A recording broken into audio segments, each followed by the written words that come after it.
ভুল চিকিৎসা নাকি পরিকল্পিত হত্যাকাণ্ড। কুড়িগ্রামের নাগেশ্বরী জনতা ক্লিনিকে এক প্রসূতির অপারেশন টেবিলে চরম গাফিলতির অভিযোগ উঠেছে। পেটের ভেতর ছুরি রেখে সেলাই করার মতো ভয়ঙ্কর কাণ্ড ঘটিয়েছে ক্লিনিক কর্তৃপক্ষ।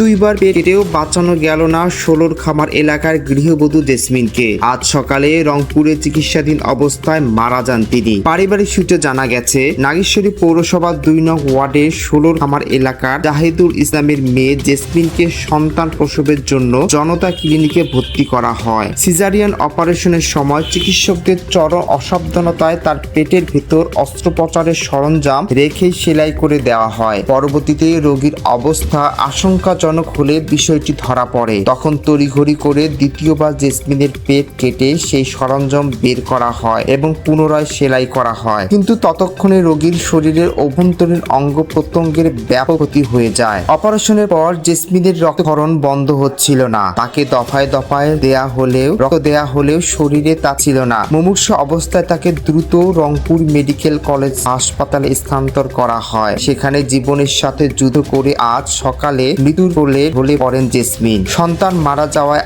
আজ জাহিদুলের বাড়িতে মাতম চলছে। স্বজনদের অভিযোগ, এটি কোনো সাধারণ দুর্ঘটনা নয়, বরং ক্লিনিক কর্তৃপক্ষের চরম অবহেলা ও অপচিকিৎসা। জেসমিনের পরিবার এখন প্রশাসনের কাছে এই ঘটনার সুষ্ঠু তদন্ত এবং দোষী চিকিৎসকের দৃষ্টান্তমূলক শাস্তির দাবি জানাচ্ছে। 2 নং ওয়ার্ডের এই ঘটনায় পুরো এলাকায় এখন শোক ও ক্ষোভের ছায়া নেমে এসেছে। একটি ক্লিনিকের এমন দায়িত্বজ্ঞানহীন আচরণে এই তাজা প্রাণ ঝরে গেল। একটি পরিবার হলো নিঃস্ব। প্রশাসন কি পারবে জেসমিনের পরিবারকে ন্যায় বিচার দিতে, নাকি ক্ষমতার দাপটে ধামাচাপা পড়ে যাবে এই নির্মম বিরূপ?